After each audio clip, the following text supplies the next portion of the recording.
Estaba de pie en el muelle, a menos de 20 metros de la puerta de embarque, con una pasta de documentos debajo del brazo y sin ninguna maleta. Mis hijos llegaron con carritos cargados, los niños corriendo hacia la barandilla para ver el barco. Nuria, con esa sonrisa amplia que yo conocía desde que era pequeña, Gustavo empujando el equipaje, Ismael con mis 2 nietos de la mano. Era una imagen perfecta, una imagen de familia, una imagen en la que yo no existía. La oficial de embarque escaneó el primer documento. Tecleó algo. Se detuvo. Tecleó de nuevo. Levantó la vista hacia Nuria con una expresión que no era de disculpa, sino de genuina perplejidad. Nuria se inclinó hacia el mostrador. Le dijo algo que yo no alcancé a escuchar desde donde estaba. La oficial negó con la cabeza, giró la pantalla brevemente hacia ella y señaló algo. Vi cómo el rostro de mi hija cambiaba. Vi cómo Gustavo soltaba el carrito y se acercaba. Vi cómo Ismael, que todavía tenía a los niños de la mano, miraba hacia el mostrador sin entender qué estaba pasando. Los boletos no existían en el sistema. Si estás aquí por primera vez, te pido que te quedes hasta el final. No te vas a arrepentir. Lo que está a punto de ocurrir en este relato es algo que yo mismo tardé meses en procesar, y hay una parte de esta historia que cambia todo lo que creías entender desde el principio. Me llamo Rodrigo Fuentes Valverde. Tengo 54 años. Durante casi 3 décadas trabajé como perito contable judicial, ese oficio silencioso que consiste en leer entre líneas de números lo que las personas intentan esconder. He declarado en juicios, he desmantelado fraudes empresariales, he encontrado errores que parecían imposibles de rastrear. Era bueno en lo que hacía, muy bueno. Y tal vez por eso, cuando llegó el momento en que necesité aplicar todo eso a mi propia vida, supe exactamente cómo hacerlo. Pero antes de contarte lo que pasó en ese puerto, necesito que entiendas quién era yo antes de llegar ahí. Necesito que conozcas la vida que construí, el tipo de padre que intenté ser y las decisiones que tomé durante décadas convencido de que era lo correcto. Porque nada de lo que ocurrió ese martes de septiembre tiene sentido si no conoces lo que vino antes, si no sabes quién era Amparo, si no entiendes lo que significó perderla, si no conoces la promesa que le hice la noche en que me apretó la mano por última vez. Nací en Zaragoza en el invierno de 1969, el segundo de 3 hermanos. Mi padre era administrativo en una empresa de distribución de materiales, y mi madre cosía ropa por encargo desde casa para completar lo que faltaba a fin de mes. No éramos pobres, pero el dinero se contaba. Recuerdo perfectamente cuando mi padre trajo a casa el primer televisor en color, en el 78, y cómo nos sentamos los 5 alrededor como si fuera un acontecimiento histórico, porque para nosotros lo era. Estudié en la escuela pública del barrio, luego en el instituto, y cuando llegó el momento de decidir qué hacer con mi vida, elegí la rama de económicas porque era lo que más se parecía a lo que mi padre llamaba tener los pies en el suelo. Me gradué en 1992, con la crisis encima, cuando conseguir trabajo era una batalla que la mayoría perdía antes de empezarla. Yo tuve suerte, o quizás fui más terco que los demás. Me contrataron en un despacho de auditoría de Valencia por un sueldo que apenas cubría el alquiler de una habitación compartida, y trabajé durante 4 años como si tuviera algo que demostrar, porque lo tenía. Conocí a Amparo Caballero Romero en 1988, un año antes de graduarme, en una tarde de octubre en la que un amigo me convenció de ir a una merienda organizada por una asociación de estudiantes de la facultad. Yo no quería ir. Tenía 3 exámenes parciales la semana siguiente y un trabajo de análisis financiero sin terminar. Fui porque mi amigo insistió y porque ya llevaba 4 días sin salir del piso. Amparo estaba sentada en el extremo de una mesa larga, con una taza de café entre las manos, escuchando a alguien con esa atención completa que tenía, esa forma de mirar a las personas como si lo que decían fuera lo más importante del mundo. Me senté a 3 sillas de distancia y tardé 40 minutos en atreverme a hablarle. Cuando lo hice, me miró y sonrió de una manera que hizo que se me olvidara lo que iba a decir. Nos casamos en junio de 1989, en una ceremonia pequeña en la parroquia del barrio de ella, con menos de 40 personas y un banquete que organizó su madre en el salón de su casa. No teníamos dinero para grandes celebraciones. Yo llevaba apenas 2 años trabajando. Amparo había terminado magisterio y estaba en su primer año como maestra en un colegio concertado. Éramos jóvenes, éramos pobres con dignidad y éramos completamente felices con eso. Nuria nació en 1992. La sostuve en brazos en aquella sala del hospital de Valencia y sentí algo que no sé describir de otra manera que como terror y gratitud al mismo tiempo. Terror porque de repente existía alguien en el mundo cuya vida dependía completamente de lo que yo hiciera con la mía. Gratitud porque nunca había tenido nada tan claro, tan real, tan absolutamente verdadero entre las manos. Ismael llegó en 1995. Fue un embarazo más complicado. Amparo tuvo reposo durante el tercer trimestre y yo aprendí a cocinar por necesidad, a hacer la compra con una lista detallada, a gestionar la casa con la misma precisión con la que gestionaba los informes del despacho.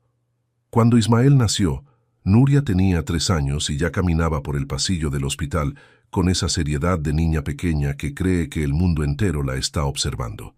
Durante los años siguientes, la vida fue construyéndose despacio, como deben construirse las cosas que duran. Fui ascendiendo en el despacho. En 2001 abrí mi propio gabinete de peritos, algo que Amparo celebró con una botella de cava que guardaba desde hacía meses para la ocasión. Los primeros años fueron difíciles, como lo son siempre cuando empiezas algo por cuenta propia, pero el trabajo fue llegando, la reputación fue creciendo, y con el tiempo el gabinete se convirtió en algo sólido, en algo real. Los niños crecieron. Nuria fue siempre la más decidida de los dos, la que tenía opiniones claras sobre todo, la que nunca necesitaba que le dijeran 2 veces lo que tenía que hacer. Ismael era más callado, más observador, del tipo de persona que escucha antes de hablar. Amparo decía que Nuria había sacado mi carácter y que Ismael había sacado su paciencia. Yo no estaba seguro de que eso fuera del todo exacto, pero me gustaba la idea. Pagué la carrera de Nuria en administración de empresas. Pagué la de Ismael en arquitectura, que duró 6 años y costó más de lo que había presupuestado, pero nunca se lo hice notar. Financié el casamiento de Nuria con Gustavo Palomar Ruiz en 2016, una celebración que costó 22.000 euros y que Amparo apenas llegó a ver completa porque ya estaba enferma para entonces, aunque todavía podía caminar. Amparo murió en febrero de 2017, cáncer de ovario diagnosticado tarde, tratado con todo lo que la medicina podía ofrecer en ese momento, y aún así, perdido.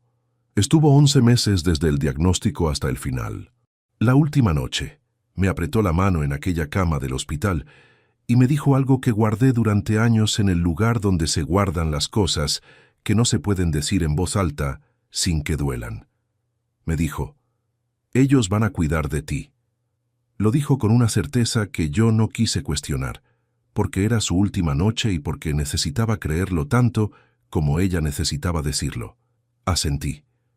Le dije que sí, que todo iba a estar bien, que no se preocupara por mí.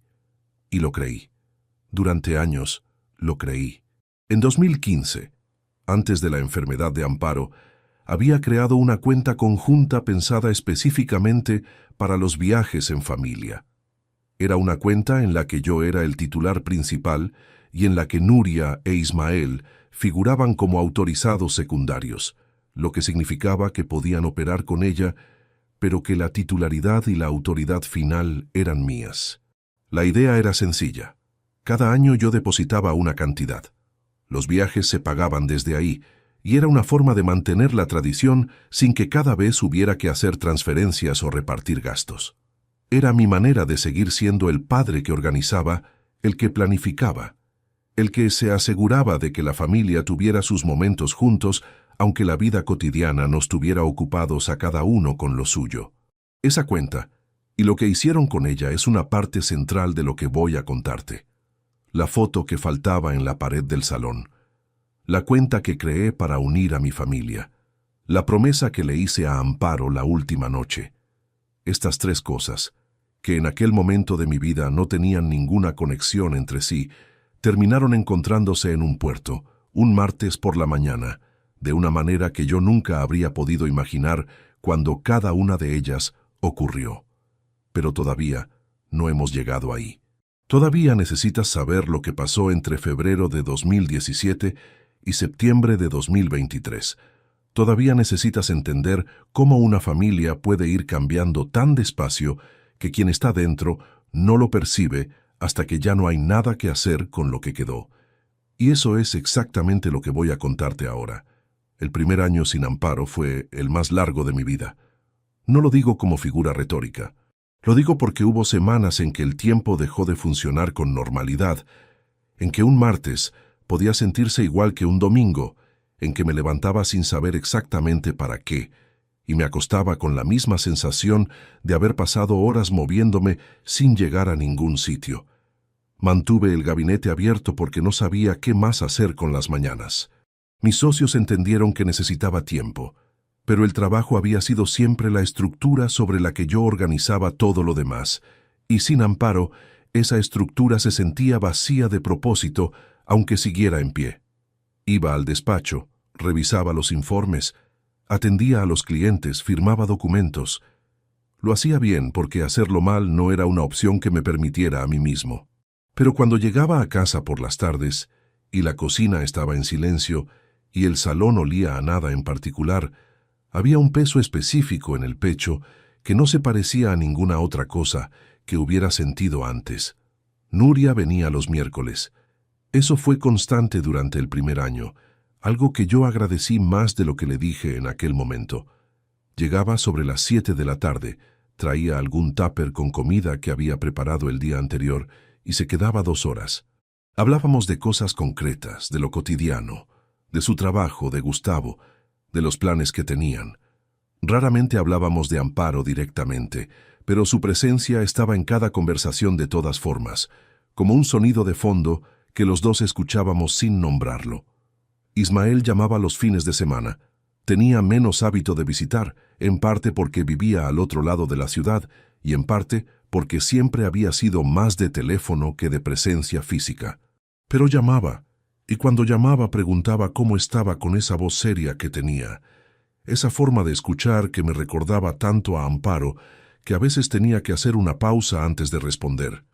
Durante 2017 y 2018, la familia funcionó.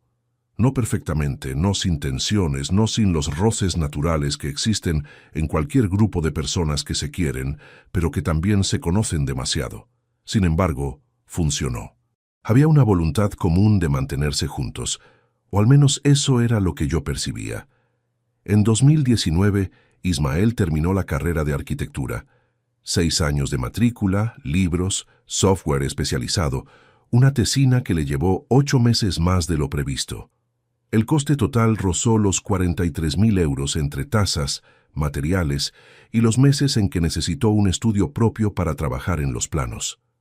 Yo lo cubrí sin dividirlo en partidas ni presentarle ninguna cuenta. Era mi hijo. Era lo que correspondía hacer. Cuando se graduó, fue una de las pocas tardes de ese periodo en que me sentí genuinamente bien. Nos fuimos a cenar los tres, Nuria, Ismael y yo, en un restaurante del centro que Nuria eligió. Pedimos vino, pedimos postre, estuvimos hablando hasta casi medianoche. Ismael estaba contento de una manera tranquila, de esa forma suya de mostrar alegría sin aspavientos. En algún momento de la noche, levantó la copa y dijo algo que guardé sin saber que lo guardaba. Por la familia, que es lo único que no se puede construir de cero. Lo pensé como un brindis bonito. Lo pensé como algo que diría cualquier hijo en una noche así. Ahora, cuando recuerdo esa cena, esa frase tiene un sabor completamente distinto. En 2020 llegó Gustavo a la empresa familiar, por decirlo de alguna manera. No directamente, pero Nuria y él necesitaron ayuda para dar la entrada de un piso, y yo la proporcioné sin que nadie me la pidiera 2 veces. Fueron 16.000 euros que salieron de mis ahorros y que nunca volví a ver. No porque se los reclamara, sino porque nunca los consideré un préstamo. Era mi hija, era su vida, era lo que yo podía hacer y hacía. Lo que sí empecé a notar, despacio y sin nombre todavía, fue que Gustavo tenía una manera particular de estar en las conversaciones familiares. Escuchaba mucho y hablaba lo justo. Cuando yo explicaba algo sobre las finanzas del gabinete, o sobre la cuenta de viajes, o sobre cualquier asunto práctico, él prestaba una atención que en aquel momento leí como interés genuino. Ahora sé que era otra cosa, pero en aquel tiempo no tenía razones para leerlo de otra manera. La tradición de los viajes había continuado incluso después de Amparo, aunque de forma distinta. En 2018 fuimos a Lisboa, 4 días. En 2019, una semana en Menorca. En 2020 no viajamos por razones que todos conocemos y que no hace falta detallar. En 2021, retomamos la costumbre con una escapada a Málaga, corta pero necesaria. Yo organizaba, yo reservaba, yo pagaba desde la cuenta conjunta que había creado en 2015 precisamente para eso. Era el modo en que yo seguía siendo útil para la familia de una manera concreta, tangible, en un momento de la vida en que el dolor de la viudez me había enseñado que el tiempo juntos no se puede dar por garantizado. En 2022, las cosas cambiaron de textura sin que yo supiera identificar exactamente cuándo ni por qué. No fue un acontecimiento específico, fue más bien una serie de pequeños cambios en la temperatura de las cosas. Nuria dejó de venir los miércoles con la regularidad de antes. Al principio lo justifiqué con el trabajo, que ella tenía temporadas de mucha carga en la empresa donde llevaba la gestión de cuentas. Después con los niños, que ya eran 2 para ese momento, y requerían una logística doméstica considerable. Ismael había encontrado trabajo en un estudio de arquitectura del centro y estaba volcado en eso, lo que también era comprensible. Yo seguía depositando en la cuenta conjunta. En enero de 2022, ingresé 4.000 euros para cubrir el viaje anual que, suponía, organizaríamos a finales de verano o en otoño. Nadie me habló del viaje durante los meses siguientes. Pensé que todavía estaban decidiendo fechas. No pregunté directamente, porque no quería parecer el que presiona, el que necesita confirmación, el que no entiende que los demás también tienen sus vidas. Ahora entiendo que mientras yo esperaba que alguien me dijera cuándo viajábamos, ellos ya habían empezado a planificar sin mí. Una tarde de noviembre de 2022, entré al salón y noté algo que tardé varios minutos en identificar con precisión. Había una foto en la pared, una fotografía enmarcada que llevaba años en el mismo sitio, una imagen de los 5 en Menorca, Nuria con los brazos alrededor de los niños pequeños, Ismael con esa sonrisa contenida suya, Amparo y yo detrás. Una foto que yo miraba sin verla la mayoría de los días, como pasa con las cosas que llevan demasiado tiempo en el mismo lugar. Esa tarde no estaba. El clavo seguía en la pared. La marca rectangular en la pintura confirmaba que había estado ahí durante años, pero el marco había desaparecido. Llamé a Nuria y le pregunté si ella sabía algo. Me dijo que la última vez que había estado en casa, la había cogido para limpiar el polvo del cristal y que debió de quedarse sin darse cuenta. Me dijo que me la devolvería. No lo hizo. Y yo en aquel momento lo dejé pasar porque no había ningún motivo aparente para no hacerlo. Esa foto, ese hueco en la pared, esa explicación que no llegó a cumplirse. Si en ese instante hubiera sabido lo que significaba, habría entendido que no era un olvido. Era una señal de que alguien ya estaba borrando cosas, que alguien ya había decidido que ciertos capítulos habían terminado, y que yo todavía no me había enterado de que me habían incluido en esa lista. La cuenta conjunta seguía abierta. El dinero que yo había ingresado en enero de 2022 seguía ahí, junto con los saldos acumulados de años anteriores. Y mientras yo organizaba mis carpetas de trabajo, ordenaba el gabinete para la jubilación que se acercaba, y esperaba que alguno de mis hijos llamara para hablar del viaje de ese año, alguien ya estaba mirando esa cuenta de una manera en que yo nunca imaginé que la mirarían. «Papá, te llamo luego, ahora mismo no puedo». Eso fue todo. Esa fue la respuesta de Nuria cuando la llamé el primer sábado de febrero de 2023 para preguntarle si había pensado en los planes de verano. No fue el tono brusco lo que me llamó la atención.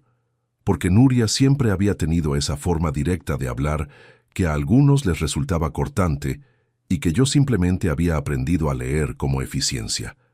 Lo que me llamó la atención fue el ruido de fondo antes de que colgara. Voces. Un ambiente cerrado como de sala de estar. Y entre esas voces, claramente, la de Ismael. Los dos estaban juntos, y ninguno de los dos me había dicho nada. No le di importancia en ese momento. Los hermanos se ven, hablan, tienen sus propios planes. Era completamente normal.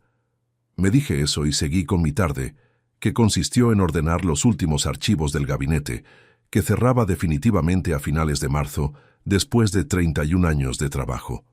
La jubilación no era algo que hubiera elegido con entusiasmo, pero el cuerpo y el tiempo tienen sus propios calendarios, y el mío me había dejado claro que era el momento.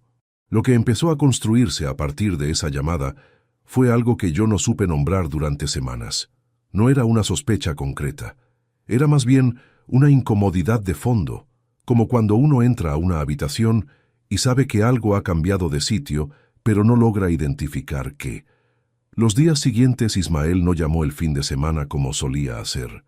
Nuria me envió un mensaje el miércoles, algo corto, preguntando si estaba bien, sin proponer visita.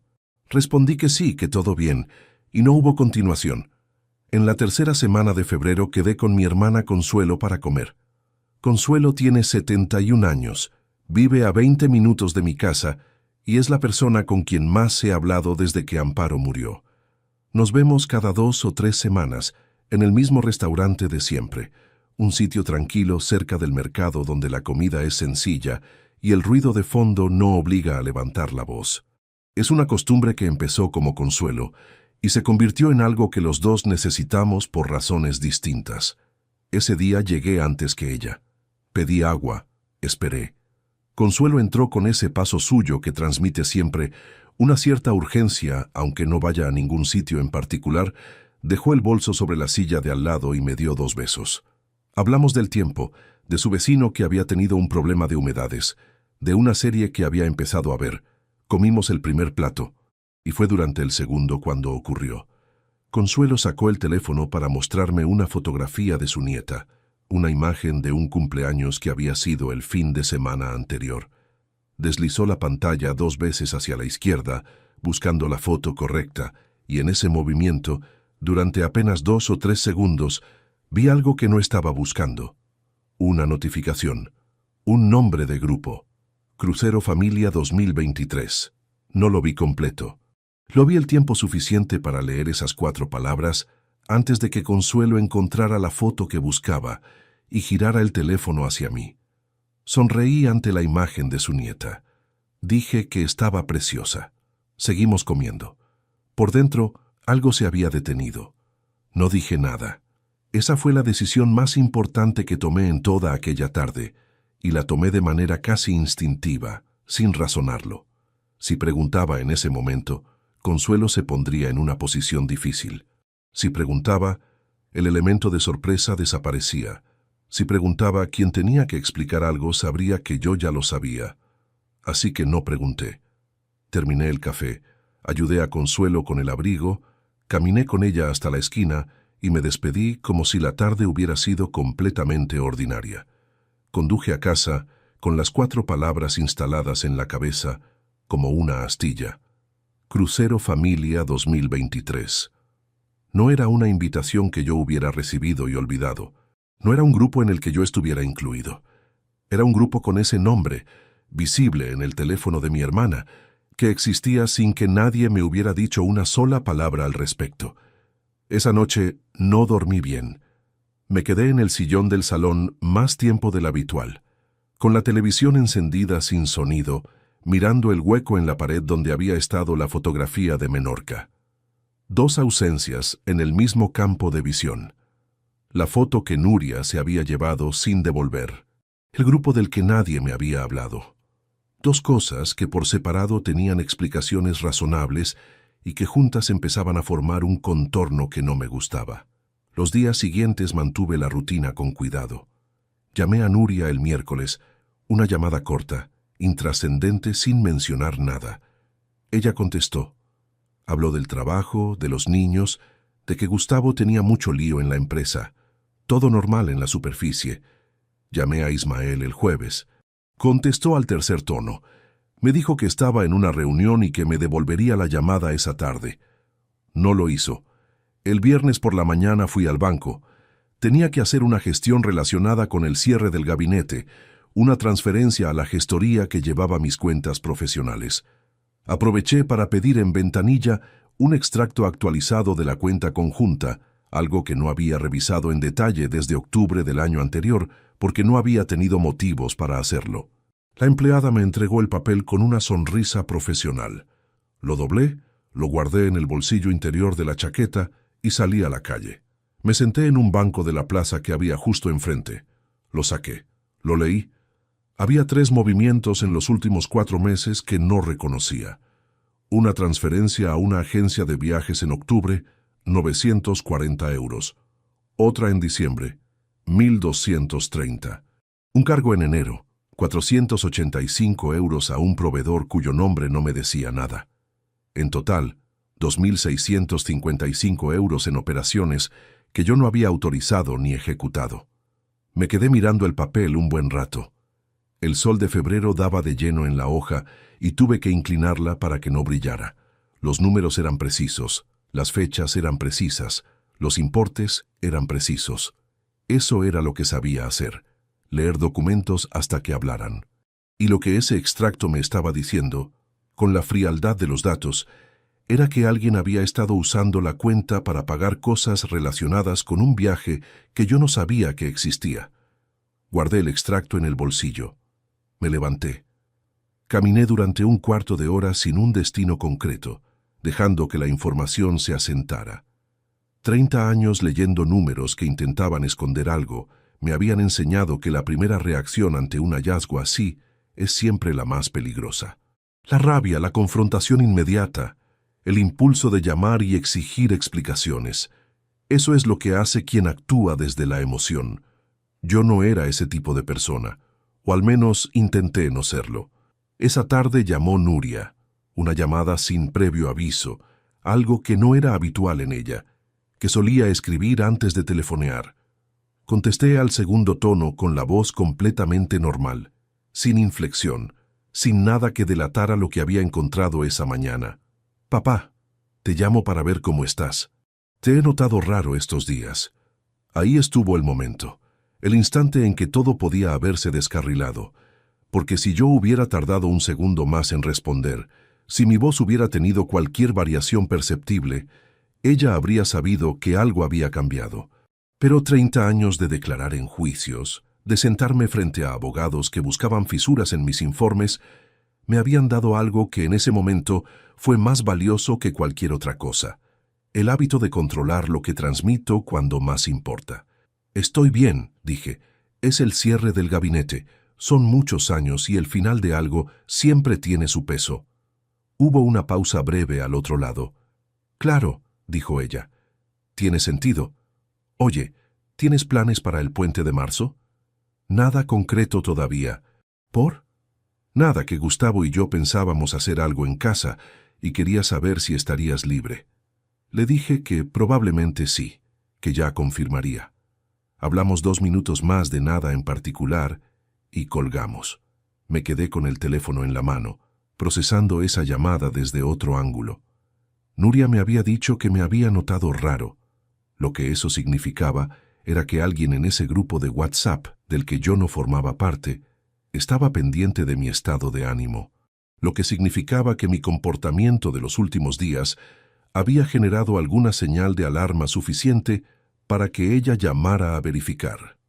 No era una llamada afectuosa, era una llamada de reconocimiento del terreno, y la invitación al puente de marzo era casi con toda probabilidad una forma de confirmar que yo tendría algo que hacer, que estaría ocupado, que no habría motivo para que apareciera en ningún sitio inesperado.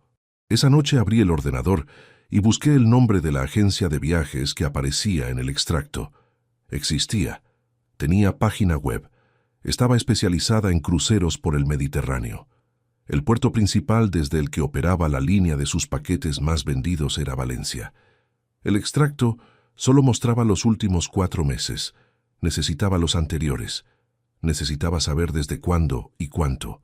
Porque lo que tenía en ese momento era el borde de algo. Y el borde de algo nunca es suficiente para entender la forma completa de lo que estás mirando. Al día siguiente pedí el extracto completo de los últimos 18 meses.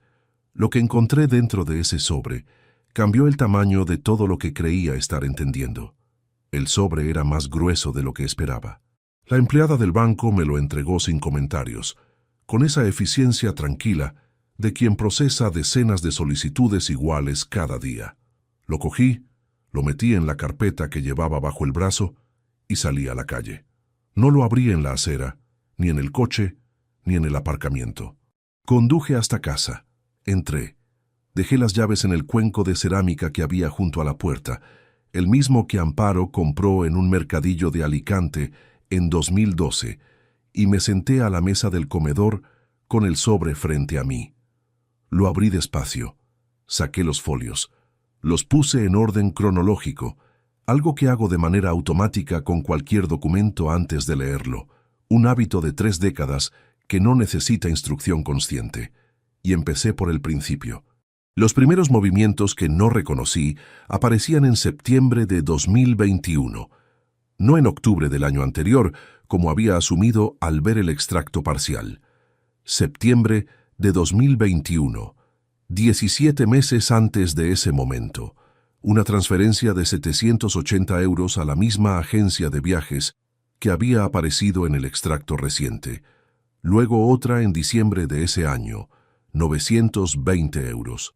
Luego en marzo de 2022, 1.100. Los importes no eran uniformes, lo que descartaba que fueran pagos periódicos automáticos.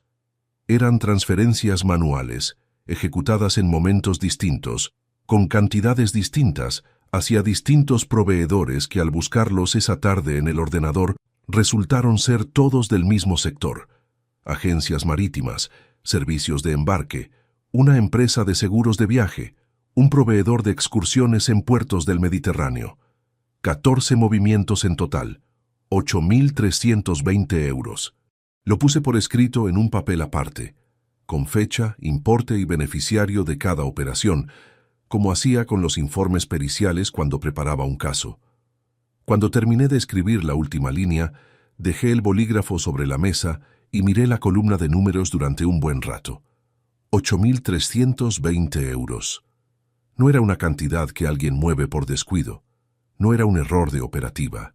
Era una secuencia de decisiones tomadas a lo largo de más de un año, con la conciencia de que yo no revisaba esa cuenta con frecuencia porque confiaba en que nadie tenía motivos para usarla de otra manera que para lo que estaba destinada. Esa confianza había sido el instrumento de todo. Llamé a Nuria esa misma tarde. No para confrontarla, todavía no, sino porque necesitaba ver cómo reaccionaba ante una pregunta directa sin que ella supiera que yo ya tenía los números sobre la mesa. Contestó al cuarto tono, con esa voz de estar en medio de algo que no quiere interrumpir. Nuria, quiero que quedemos esta semana. Tengo que hablar contigo de algo. Silencio breve. ¿Pasa algo? Nada urgente. Quiero hablar en persona. ¿El martes te va bien? Otra pausa. Más larga que la primera. El martes tengo cosa por la mañana, pero por la tarde puedo. ¿Vienes aquí o quedamos en otro sitio? Voy yo a tu casa, sobre las 6. Cuando llegué el martes, Gustavo estaba. Eso no estaba en mis planes. O más exactamente, no era lo que yo había esperado, aunque tampoco me sorprendió del todo. Estaba en el sillón del salón con el ordenador portátil sobre las piernas, en apariencia trabajando. Me saludó con esa cordialidad suya que siempre tenía algo de actuada. Ese hombre, Rodrigo, ¿qué tal?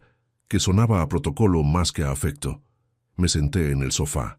Nuria trajo 2 vasos de agua sin preguntar si quería algo, lo que era su manera habitual de gestionar el inicio de las conversaciones que le incomodaban. Me fui directo al asunto. He estado revisando la cuenta conjunta. Hay movimientos que no entiendo. El silencio que siguió a esa frase duró exactamente el tiempo suficiente para ser significativo. Nuria dejó su vaso sobre la mesa. Gustavo levantó los ojos del ordenador. Fue un movimiento pequeño, apenas perceptible, pero yo llevaba toda mi carrera leyendo reacciones físicas en momentos de tensión, y ese intercambio de fracción de segundo entre los dos, esa mirada lateral de Nuria hacia Gustavo antes de que ninguno de los dos dijera nada, fue tan elocuente como cualquier cosa que pudieran haber dicho en voz alta. «Son los pagos del viaje», dijo Nuria. La voz era firme, demasiado firme para ser espontánea, con esa firmeza de quien ha ensayado una respuesta. «¿Qué viaje?», pregunté. Y fue entonces cuando Nuria me miró directamente y dijo lo que dijo, sin rodeos, sin disculpa, sin ningún tipo de preparación afectiva que amortiguara lo que iba a salir de su boca. «Papá, este año no vienes con nosotros. Hemos organizado un crucero en familia y hemos decidido que este año lo hacemos solos. Tú siempre terminas llevando la batuta en todo, controlando los planes, y necesitamos un viaje que sea nuestro. Nos arruinas todo cuando estás». Lo escuché. Lo escuché entero, sin interrumpir, sin mover un músculo de la cara. Eso es lo que hacía en los juicios, cuando escuchaba algo que me parecía absurdo o injusto. Quedarse completamente quieto, porque la quietud obliga al otro a seguir hablando, y el que sigue hablando siempre dice más de lo que pretendía. Ismael no estaba en esa habitación, pero había algo en la manera en que Nuria formuló todo en plural, ese hemos decidido, ese hemos organizado, que dejaba claro que no era una decisión que hubiera tomado sola. Miré a Gustavo. Seguía con los ojos en el ordenador, pero la pantalla llevaba al menos un minuto sin moverse. No estaba trabajando, estaba esperando. «¿Y el dinero de la cuenta?», dije, con la misma voz con la que hubiera preguntado la hora. Nuria no parpadeó. «Era para el viaje. Pensamos que era lo más lógico usarla, para eso está». Lo que ocurrió a continuación fue el momento en que más cerca estuve de perder el control de toda la situación, porque Gustavo cerró el portátil, lo dejó sobre la mesita y se reclinó en el sillón con esa postura de quien va a añadir algo y dijo: «Rodrigo, si quieres te explicamos todos los pagos uno por uno, no hay ningún problema en eso». Era una trampa sutil. Si yo decía que sí, que quería verlos, revelaba que tenía el extracto y que sabía que los números no cuadraban con el simple coste de un crucero. Si decía que no, cerraba la conversación sin la información que necesitaba. Necesitaba salir de ese ángulo sin caer en ninguno de los dos lados. «No hace falta ahora», dije. Me levanté, cogí el vaso de agua y lo bebí hasta el fondo. Solo quería entender de qué se trataba. Me puse de pie, recogí la chaqueta del respaldo del sofá. «¿Cuándo es el viaje?» «Septiembre», dijo Nuria, «la primera semana». Asentí. Caminé hacia la puerta. Antes de salir me giré una vez, no hacia Nuria, sino hacia el pasillo que llevaba a las habitaciones, y dije en voz alta, sin dirigirlo a nadie en particular: «Ismael sabe que has hablado conmigo». El silencio que siguió a esa pregunta fue de una calidad distinta a todos los silencios anteriores de esa tarde. Nuria tardó casi 4 segundos en responder. «Claro que sí. Esto es una decisión de todos». Salí. Bajé las escaleras. En el tercer peldaño me detuve, apoyé la palma de la mano contra la pared fría y me quedé ahí exactamente el tiempo que necesité para que la respiración volviera a ser regular. 5 segundos. 10. Luego seguí bajando. En el coche, antes de arrancar, saqué el papel donde había anotado los 14 movimientos y los 8.320 euros, y debajo de la última línea escribí una sola palabra: Ismael. Porque Nuria había dicho, esto es una decisión de todos. Y Gustavo había ofrecido explicar los pagos con una facilidad que solo tiene quien está preparado para esa conversación. Pero ninguno de los dos había dicho en ningún momento por qué era Ismael quien sabía o no sabía lo que su hermana me había dicho, lo que significaba que Ismael no solo estaba al tanto, lo que significaba que Ismael tenía un papel en todo esto que todavía no había visto completo, y lo que significaba que el extracto con 14 movimientos y 8.320 euros no era el documento más importante que iba a encontrar en los días siguientes. Todavía faltaba saber qué había detrás de los 2 saques en efectivo que no tenían beneficiario registrado. 2 retiradas de dinero en ventanilla, 600 euros en abril de 2022, 840 en agosto del mismo año.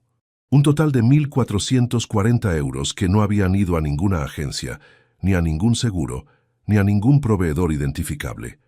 Ese dinero había ido a algún sitio, y alguien lo había cogido en mano. Damián Ortega Serrano cogió el teléfono al segundo tono. Eran las 9:15 de la noche de un miércoles de marzo, y yo sabía que a esa hora todavía estaba en el despacho, porque así era Damián desde que lo conocí hace más de 20 años, en un caso de fraude contable en el que él llevaba la parte legal y yo la parte pericial. Un hombre que come sándwiches fríos sobre expedientes abiertos y considera que irse antes de las 10 es salir pronto. «Necesito verte», dije. «No es urgente de esta noche, pero sí de esta semana. Jueves a las 5 te va bien». «Perfecto». No le expliqué nada por teléfono. Con Damián nunca hacía falta justificar una reunión de antemano, porque en 20 años de conocernos habíamos aprendido mutuamente que cuando el otro pide verse, hay una razón que merece una silla y una mesa. El jueves llegué con la carpeta que había estado preparando desde el martes, organizada con el mismo criterio que usaba para los informes periciales: cronología exacta, importe por extenso en cada entrada, beneficiario identificado o indicación de retirada en efectivo cuando no lo estaba, y al final una columna con el total acumulado. Damián leyó el documento sin decir nada durante varios minutos. Cuando terminó, lo dejó sobre la mesa y me miró con esa expresión suya, que no era de sorpresa sino de reconocimiento, como quien confirma algo que ya sospechaba. «La cuenta es tuya», dijo. «Titular principal. Autorizados secundarios sin capacidad de disposición unilateral por encima de los límites que tú estableciste en el contrato de apertura. 2.000 euros por operación», confirmé. Nunca superaron ese umbral en un solo movimiento. Lo fraccionaron. Damián asintió despacio. Sabían lo que hacían. Eso era exactamente lo que más me había costado asentar desde que vi los números por primera vez. No era una torpeza, no era un descuido, era una operativa deliberada, diseñada para mantenerse por debajo del nivel que habría activado cualquier alerta automática o llamado mi atención de manera inmediata. 14 movimientos en 17 meses, ninguno superior a 1.200 euros, todos en momentos separados por semanas o meses. Para alguien que no revisara la cuenta con regularidad, el patrón era invisible, y yo no la revisaba con regularidad porque nunca había tenido motivos para desconfiar. Los 2 retiros en efectivo son lo que más me interesa, dije, porque no dejan rastro de destino. Exacto. Todo lo demás tiene un beneficiario identificable, una agencia, un seguro, un proveedor de servicios. Esos 2 son dinero que alguien fue a buscar en ventanilla y se llevó en el bolsillo. Damián juntó las manos sobre la mesa. ¿Tienes acceso a los registros de operadora de la cuenta? ¿Qué usuario ejecutó cada movimiento? Era la pregunta correcta, y era también la que yo no había podido responder todavía, porque ese nivel de detalle requería una solicitud formal al banco con justificación, algo que no podía hacer de manera discreta sin que dejara rastro inmediato. Se lo dije. Damián tomó nota, y me explicó que había una vía para obtenerlo, sin necesidad de iniciar ningún procedimiento formal todavía. Una consulta técnica sobre el historial de accesos que yo como titular principal tenía derecho a solicitar y que el banco estaba obligado a proporcionar en un plazo de 10 días hábiles. Salí del despacho de Damián con 2 cosas: un plan concreto para los días siguientes y la solicitud ya redactada que presentaría al banco al día siguiente por la mañana. Lo que vino después fue la parte del trabajo que siempre había encontrado más exigente, no por la complejidad técnica, sino por lo que requería del temperamento. Investigar en silencio cuando tienes motivos para actuar. Moverse con calma cuando cada nuevo dato que aparece añade peso a algo que ya duele de por sí. Es un tipo de disciplina que no todo el mundo tiene y que yo había desarrollado a lo largo de décadas, pero que nunca hasta entonces había necesitado aplicar a algo tan cercano. La respuesta del banco llegó en 8 días. El historial de accesos y operaciones era claro: Todos los movimientos habían sido ejecutados desde el perfil de usuario de Nuria, con la clave que ella tenía como autorizada. Todos menos los 2 retiros en efectivo, que figuraban como operaciones realizadas en ventanilla de la sucursal del centro, con identificación presencial. La sucursal estaba a 4 calles del estudio de arquitectura donde trabajaba Ismael. Llamé a Damián esa misma tarde y le di los datos. Hubo un silencio breve al otro lado. «Eso sitúa a los 2 en el mapa», dijo. «Sí». «¿Cómo quieres proceder?»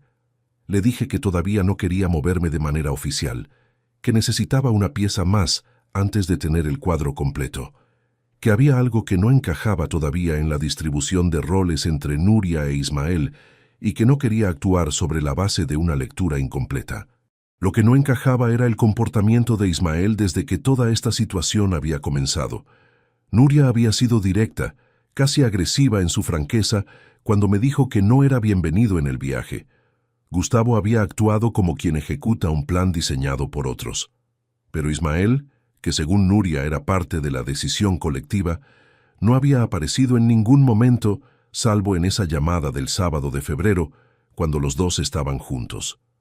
No había venido a hablar conmigo. No había llamado a explicar nada. Se había mantenido exactamente en el borde del asunto, ni dentro ni fuera. Eso no era la conducta de alguien que simplemente estaba de acuerdo con lo que su hermana había organizado. Era la conducta de alguien que prefería no tener que dar la cara. 4 días después del jueves, en que recibí el historial del banco, Ismael apareció en mi puerta sin avisar. Eran las 7 de la tarde de un lunes. Llamó al timbre. Escuché su voz por el interfono y abrí sin decir nada. Subió. Cuando entró al salón llevaba esa expresión que yo le conocía desde niño, la de quien ha estado preparando mentalmente lo que va a decir durante el tiempo que lleva en el ascensor. Le señalé el sofá. Fui a la cocina, preparé café, lo puse sobre la mesa frente a él y me senté en el sillón de enfrente. Dejé que empezara él. «Papá, quiero explicarte lo del viaje». «Te escucho». Ismael cogió la taza, la sostuvo con las 2 manos sin beber. «Sé que Nuria te lo dijo de una manera que no fue la mejor. No era la intención hacerte daño. Solo queríamos tener un viaje que fuera nuestro, algo que organizáramos nosotros sin que...» Se detuvo. Buscó las palabras. «Sin que yo lo gestionara», completé yo con calma. «Sin que todo girara alrededor de lo que tú decidías. Papá, siempre has llevado todo tú. Los destinos, los hoteles, los presupuestos. Y está bien, lo agradecemos, pero a veces necesitamos hacer las cosas a nuestra manera». Lo miré mientras hablaba. Miraba hacia la mesa, hacia la taza, hacia cualquier sitio menos directamente a mí. Eso era importante. Ismael, cuando decía algo en lo que realmente creía, miraba a los ojos. Lo había hecho desde pequeño. Cuando le preguntaba si había hecho algo y respondía mirándome, era verdad. Cuando miraba hacia otro lado, no lo era del todo. ¿Y los fondos de la cuenta?, dije. Un destello de algo cruzó su cara. Brevísimo. Pensamos que tenía sentido usarla para eso, para viajes. Lleva tu nombre como autorizado, dije. ¿Y el de Nuria? Sí. ¿Y los pagos los hizo Nuria? Sí. Ella se encargó de la parte administrativa. Ese era el momento. El momento en que yo tenía los datos del historial del banco sobre la mesa de mi despacho, a 3 metros de donde estábamos sentados, y Ismael no lo sabía.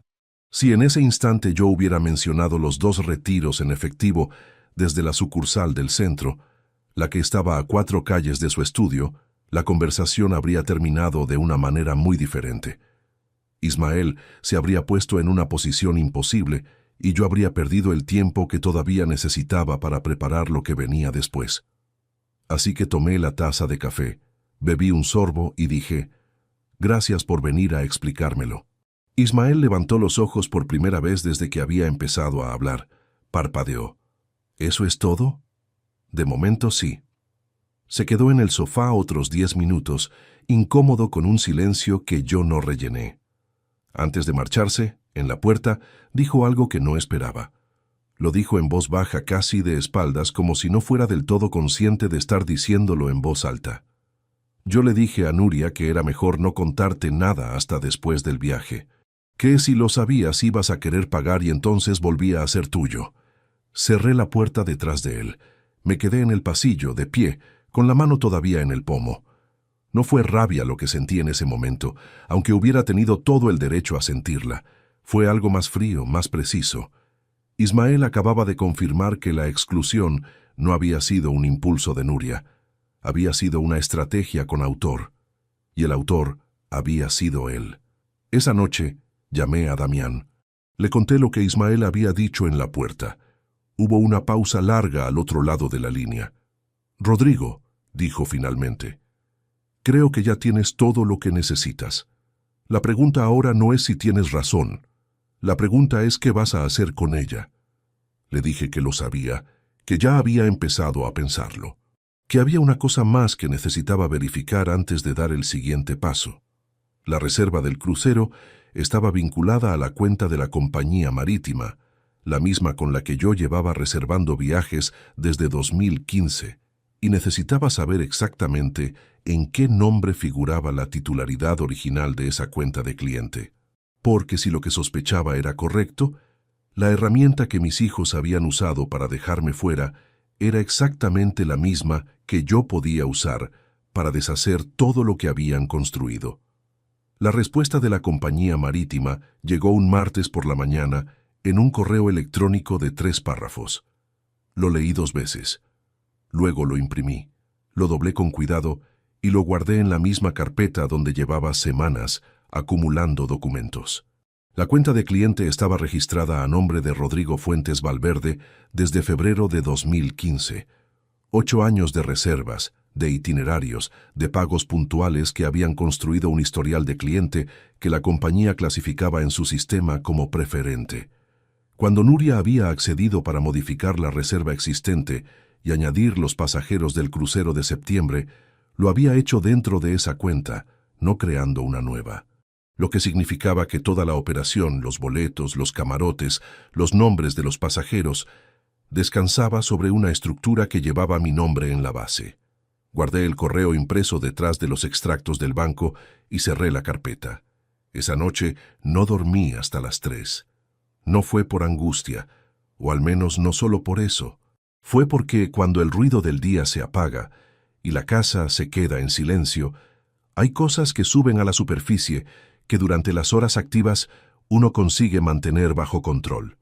Me quedé en el sillón del salón con la lámpara pequeña encendida, la única que dejaba encendida desde que Amparo murió, porque la oscuridad total de esa sala nunca me había resultado cómoda sin ella y me permitía hacer algo que había evitado durante semanas: recordar. Recordé la tarde de 2001 en que Nuria llegó a casa llorando, porque su mejor amiga de la infancia se había mudado a otra ciudad y ella tenía 9 años, y el mundo se le había caído encima con la fuerza que solo tienen las pérdidas cuando uno es suficientemente joven para creer que nada de lo que ama puede desaparecer. Se sentó a mi lado en este mismo sofá. No dijo nada durante un buen rato. Yo tampoco. Luego apoyó la cabeza en mi hombro y estuvo llorando despacio, sin drama, con esa tristeza silenciosa de los niños que todavía no saben ponerle palabras a lo que sienten. Me quedé con ella así durante casi 2 horas, sin televisión, sin conversación, sin intentar arreglar nada, solo presente. Esa Nuria y la mujer que me había mirado desde el sofá de su salón y dicho «nos arruinas todo», eran la misma persona. Eso era lo que más me costaba sostener. No la traición en sí, que ya la había procesado con la frialdad que el trabajo me había enseñado, sino la distancia entre las 2 imágenes, el espacio entre la niña con la cabeza en mi hombro y la adulta que había decidido que yo era un problema a gestionar. Me pregunté en esas horas de la madrugada si había hecho algo que hubiera creado esa distancia sin saberlo. Si mi manera de organizar todo, de llevar la batuta como Nuria lo había llamado, había sido una forma de presencia que en realidad era una forma de control. Si al pagar siempre, al planificar siempre, al ser el eje sobre el que giraban las cosas, había ocupado un espacio que ellos necesitaban para construir algo propio. No llegué a una respuesta limpia. La vida raramente las tiene.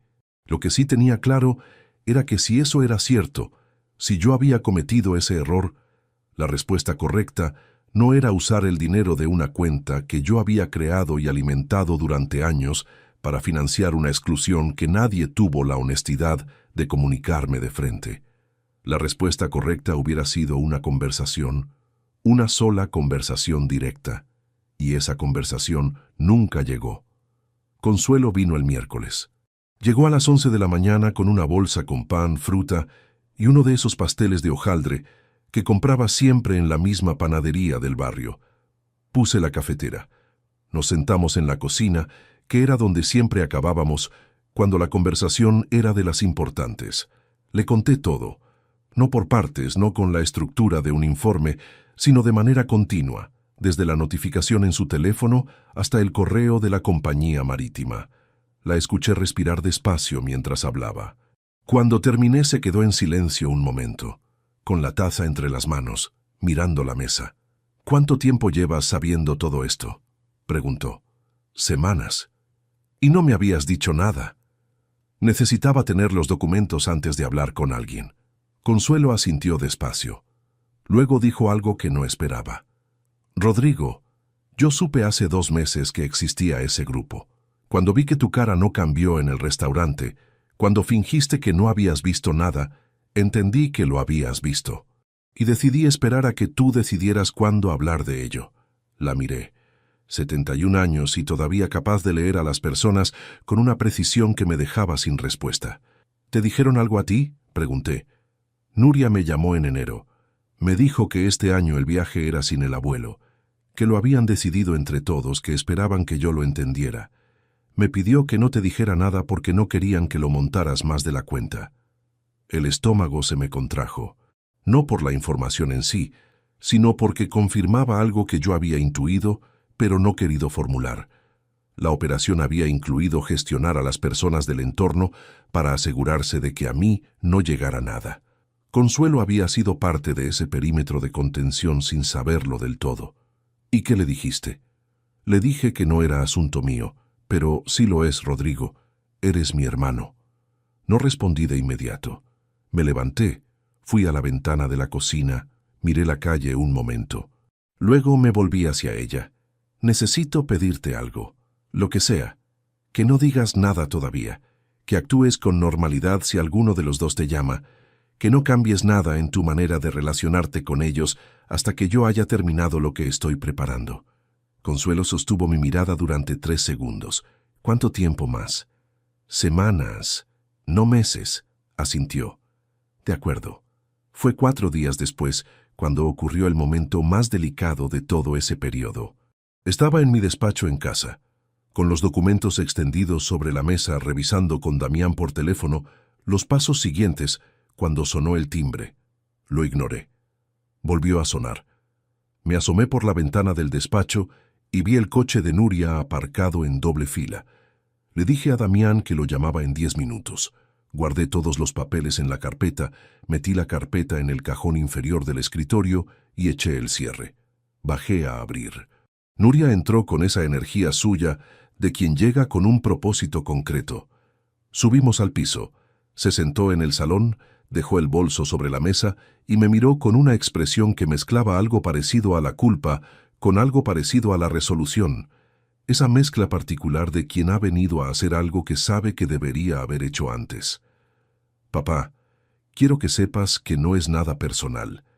El viaje tiene que ver con nosotros como familia joven, con los niños, con Ismael y con Gustavo y conmigo. No tiene que ver con que no te queramos». Asentí, la escuché. «También quería preguntarte una cosa». Hizo una pausa. «¿Vas a aparecer por el puerto el día que salgamos?». Ahí estaba. La misma pregunta que me había hecho por teléfono semanas antes, ahora en persona mirándome a la cara. Era una verificación. Necesitaba verme responder, necesitaba leer algo en mi expresión que le confirmara que yo no era una variable imprevista en sus planes. La miré con la misma tranquilidad con la que había mirado durante décadas a personas que intentaban encontrar algo que no quería que encontraran. «No, Nuria, no voy a aparecer por el puerto». Era verdad. Yo no iba a aparecer por el puerto de la manera en que ella temía. Iba a estar ahí, sí, pero no de la forma que ella imaginaba cuando hacía esa pregunta.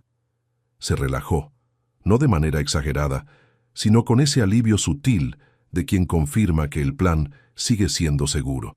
Se quedó otros 20 minutos, habló de los niños, del trabajo, de una reforma que querían hacer en el piso. Cuando se fue, la acompañé hasta la puerta, le di 2 besos y cerré. Volví al despacho, saqué la carpeta del cajón, la abrí y llamé a Damián. «Podemos avanzar», dije. «¿Cuándo quieres hacerlo?» «Esta semana. Necesito saber exactamente cuál es el procedimiento para lo que tenemos en mente, porque hay una parte que todavía no tengo clara». Lo que no tenía claro era el alcance exacto de lo que podía hacer con la cuenta de cliente de la compañía marítima.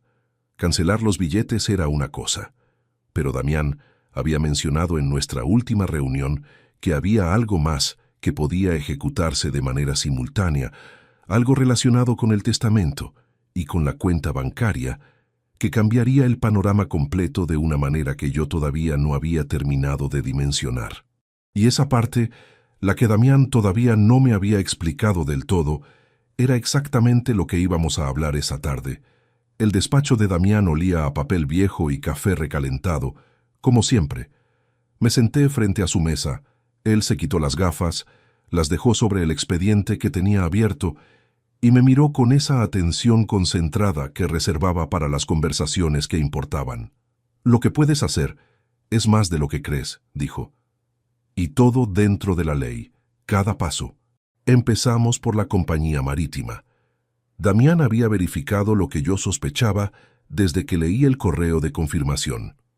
La cuenta de cliente estaba registrada a mi nombre desde 2015 y la reserva del crucero de septiembre había sido procesada como una modificación de esa cuenta histórica, no como una contratación nueva e independiente. Eso significaba que yo, como titular original, conservaba la autoridad para gestionar cualquier cambio en esa reserva, incluida la cancelación total, siempre que lo solicitara con la documentación de identidad correspondiente y dentro de los plazos que marcaban las condiciones generales del contrato. El plazo límite para cancelar sin coste adicional era 48 horas antes de la fecha de embarque. Estábamos a 3 semanas de esa fecha. «¿Ellos recibirán algún aviso automático?», pregunté. Damián consultó las condiciones que había impreso. La compañía envía confirmación de cancelación al correo registrado en la cuenta. El correo registrado es el tuyo. Nuria modificó los datos de contacto cuando entró a gestionar la reserva. Lo comprobé. Damián deslizó una hoja hacia mí. El correo principal de la cuenta sigue siendo el tuyo. Ella añadió el suyo como contacto secundario para las notificaciones del viaje, pero el titular del contrato y el receptor de las comunicaciones formales sigue siendo tú. Lo que eso significaba era que si yo cancelaba, la notificación llegaría a mi correo. El suyo recibiría el silencio de una reserva que simplemente dejaría de existir sin que nadie le avisara.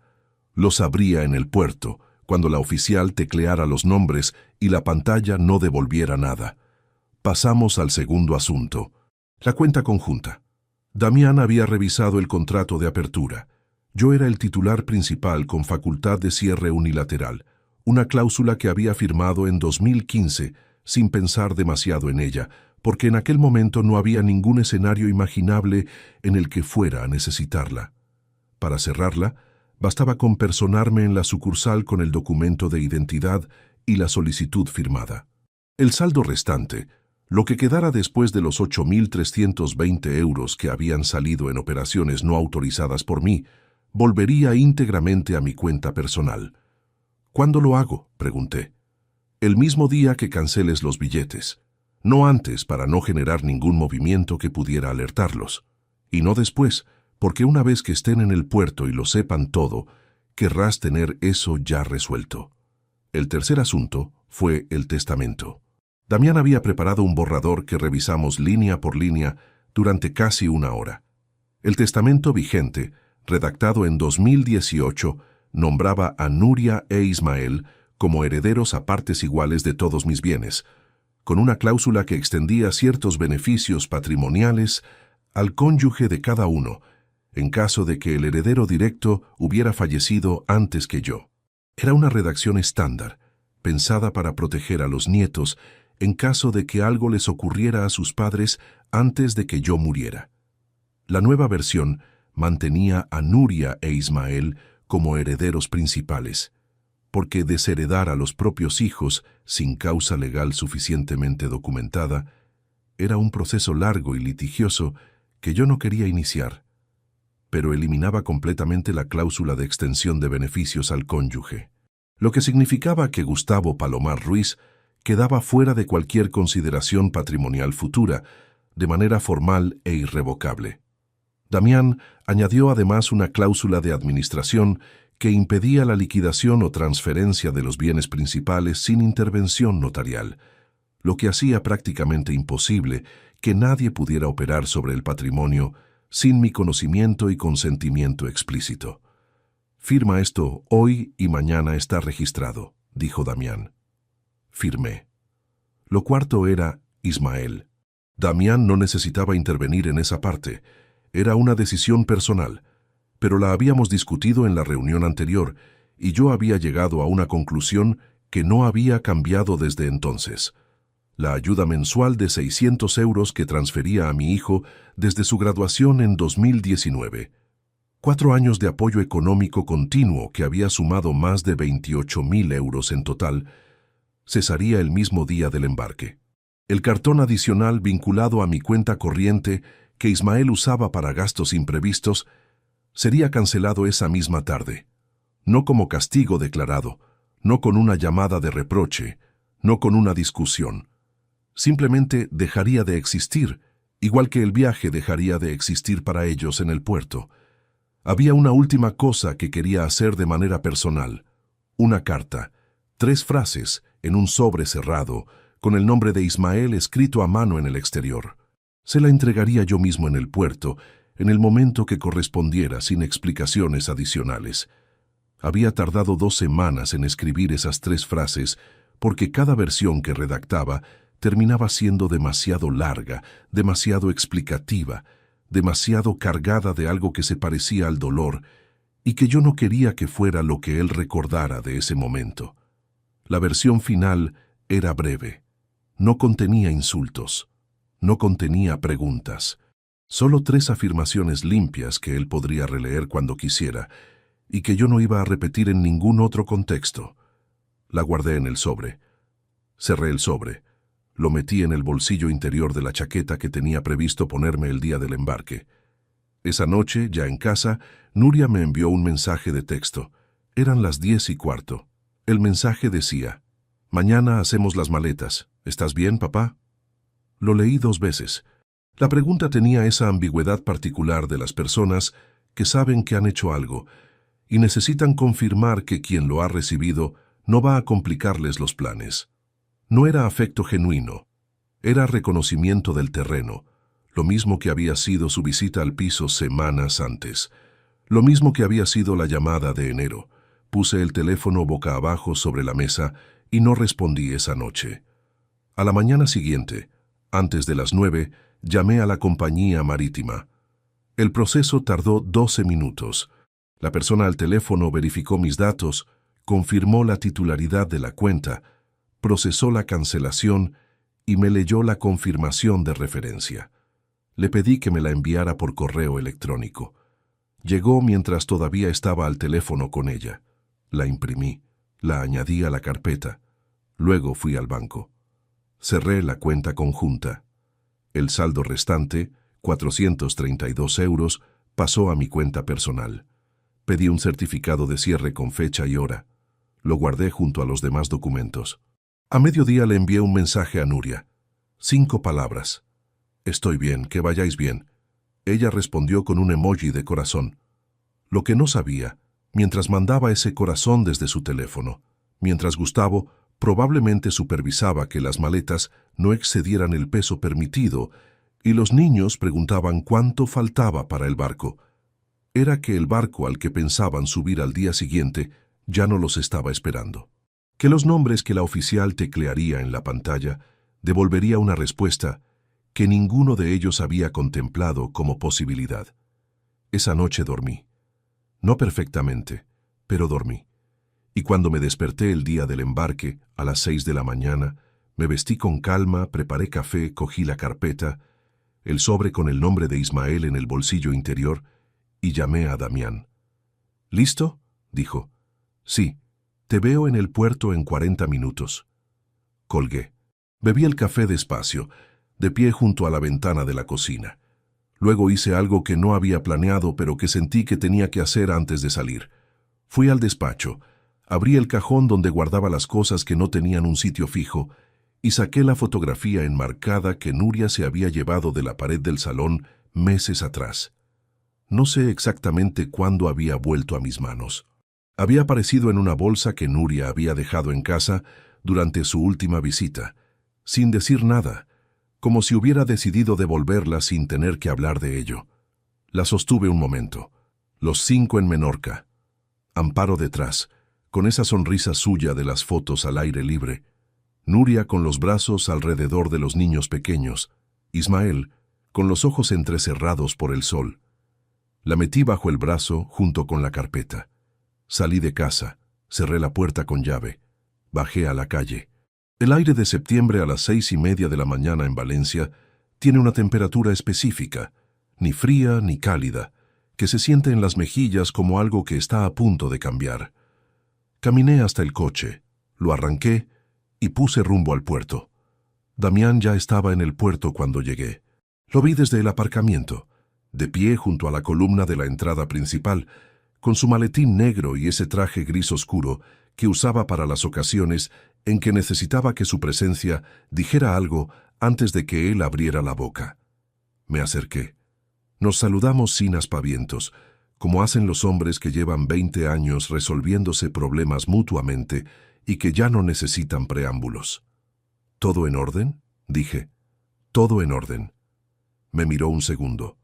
¿Tú estás bien?, le dije que sí. Y era verdad, aunque era un tipo de estar bien que no se parecía a ningún otro que hubiera sentido antes.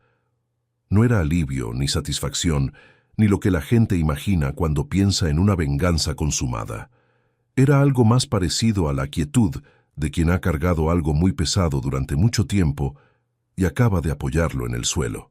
Nos colocamos a unos 25 metros de la puerta de embarque, en un ángulo desde el que teníamos visión completa del mostrador, sin estar en la línea directa de quien llegara desde la entrada principal del recinto.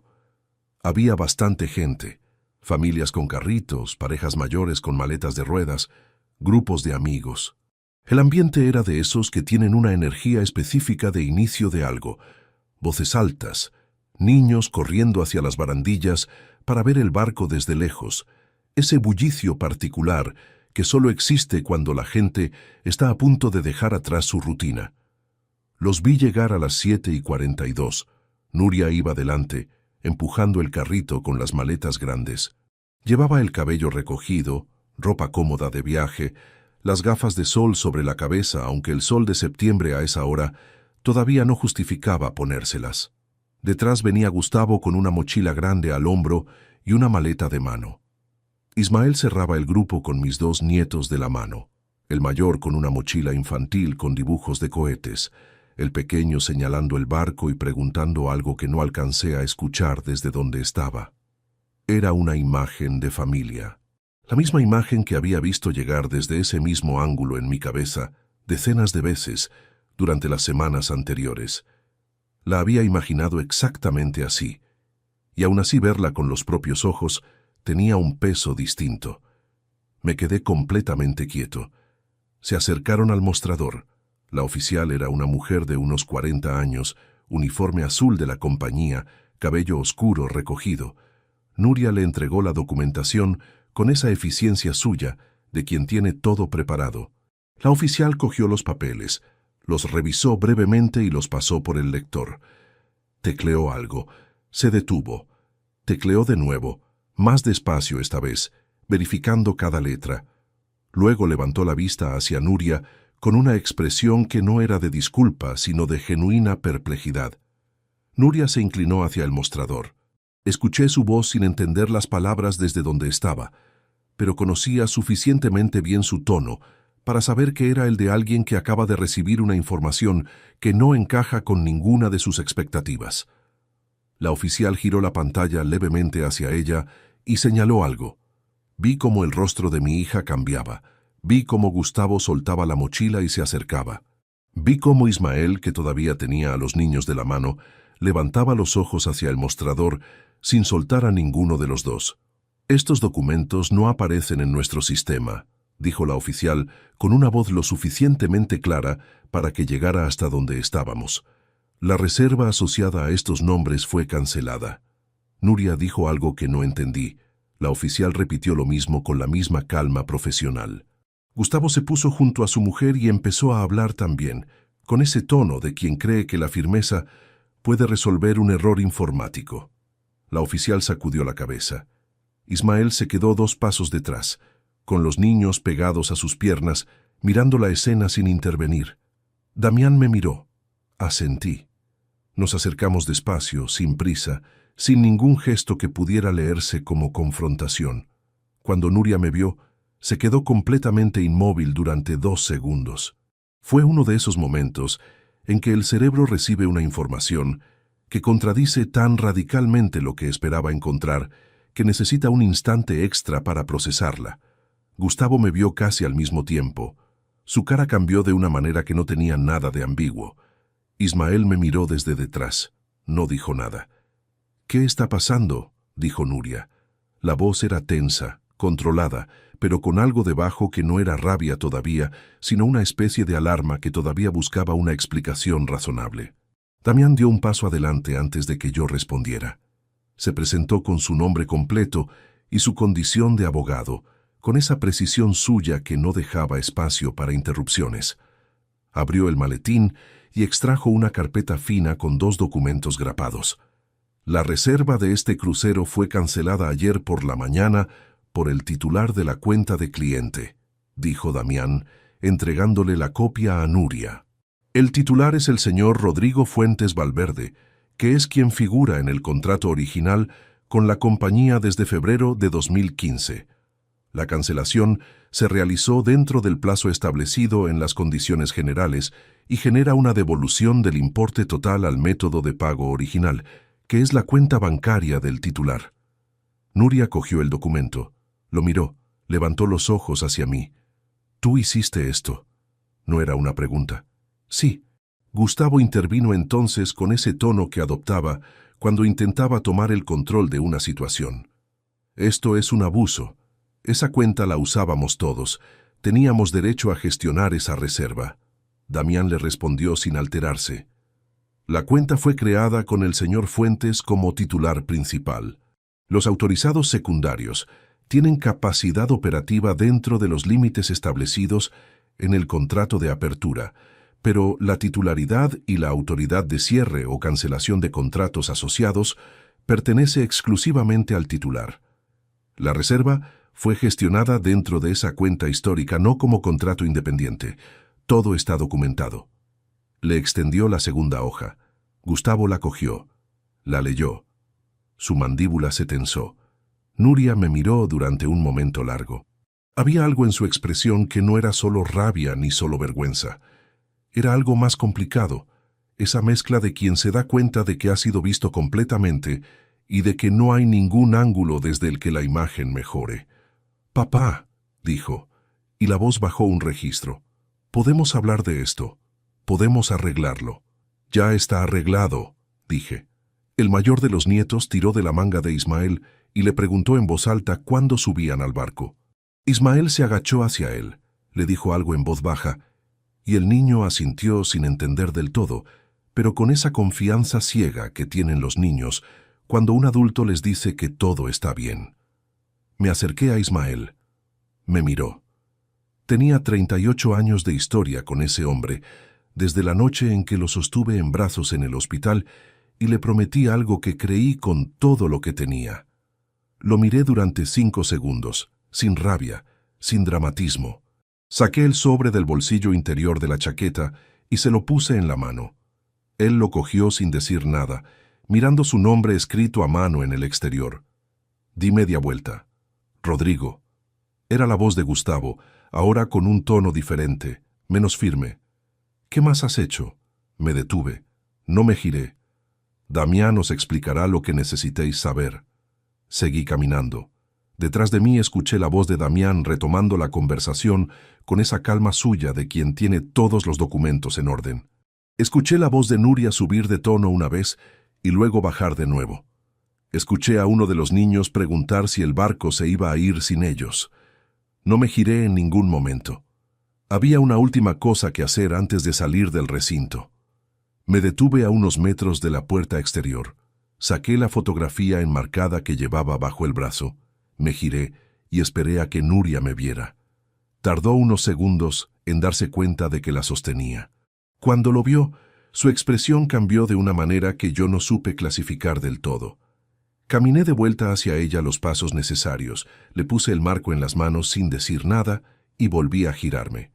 Era la foto que ella había sacado de mi pared, la que había llevado a su casa sin pedirla, como quien guarda una cosa que ya no pertenece al lugar donde estaba. Yo se la devolvía ahora, en ese puerto, delante de todos, porque era suya, porque Amparo estaba en esa foto. Y Amparo no tenía ninguna culpa de lo que habían hecho sus hijos con lo que ella creyó que les había dado. Salí del recinto portuario a las 8:16 de la mañana. El aire de septiembre en el exterior tenía esa cualidad específica de las mañanas que ya anuncian el cambio de estación, todavía con algo de la calidez del verano, pero con un borde que no estaba ahí hace 2 semanas. Me detuve en la acera, frente al aparcamiento, y me quedé parado un momento sin hacer nada en particular. El barco estaba visible desde ahí, blanco y enorme contra el azul del puerto, con los últimos pasajeros subiendo por la pasarela. Pensé en Amparo. Pensé en lo que me había dicho la última noche. «Ellos van a cuidar de ti». Lo había dicho con una certeza que yo no quise cuestionar entonces y que ahora entendía de una manera diferente. Ella no sabía lo que iba a ocurrir. Nadie puede saber esas cosas. Lo dijo porque necesitaba creerlo, porque marcharse sin creerlo habría sido insoportable. Y yo la había dejado creerlo porque era lo único que podía darle en ese momento. Lo que aprendí en los meses que siguieron a esa mañana de septiembre no lo aprendí de golpe. Lo fui entendiendo despacio, como se entienden las cosas que cambian algo fundamental en la manera de verse a uno mismo. Entendí que había confundido durante demasiado tiempo la generosidad con la garantía, que dar no crea deuda moral automática en quien recibe, y que esperar que la cree es una forma de transacción disfrazada de amor. Entendí que había construido una familia alrededor de lo que yo podía proveer y que en algún momento eso había dejado de ser suficiente para sostener lo que necesitaba que fuera. Entendí también que había cometido el error que Amparo me había pedido que no cometiera, el de creer que el dinero podía ser un sustituto de la presencia real, de las conversaciones difíciles, de los momentos en que uno tiene que soltar el control y dejar que los demás se equivoquen con sus propias decisiones. No digo esto para absolver a nadie. Lo que Nuria e Ismael hicieron fue una traición deliberada, calculada durante meses, ejecutada con una frialdad que todavía me cuesta sostener cuando lo pienso demasiado directamente. Eso no cambia. Los documentos no cambian. Los 8.320 euros no cambian. El grupo de WhatsApp del que me excluyeron no cambia. Pero la historia completa, la que incluye mis errores y los suyos, es más complicada que una lista de agravios. Y esa complejidad es lo único honesto que puedo ofrecerle a quien está escuchando esto. Si hay algo que quiero que quede de este relato, no es el momento del puerto, no es la cara de Nuria cuando vio la foto en mis manos, no es el sobre que Ismael abrió horas después. Solo, probablemente sentado en el coche en el aparcamiento del puerto, con los niños dormidos en el asiento de atrás. Lo que quiero que quede es algo más simple y más difícil al mismo tiempo. Que nadie que construye una vida con honestidad debería tener que demostrar que merece un sitio en ella, que la lealtad no se compra, no se hereda y no se garantiza con ningún extracto bancario, y que hay una diferencia entre perdonar y olvidar que llevo meses aprendiendo a sostener sin que me aplaste. Consuelo me llama cada semana. Damián y yo tomamos café el primer viernes de cada mes, como siempre. El gabinete está cerrado. La jubilación sigue siendo algo a lo que me estoy acostumbrando, y el salón de casa tiene la lámpara pequeña encendida por las noches porque así me gusta y porque ya no necesito justificarle esa costumbre a nadie. La pared del salón sigue teniendo un clavo donde estuvo la fotografía. No he colgado nada en su lugar, no todavía, pero tampoco he quitado el clavo. Si te gustó esta historia, dale like al video, suscríbete al canal y comparte tus impresiones en los comentarios. Para escuchar la próxima historia, haz clic en la caja de la izquierda. Gracias por vernos.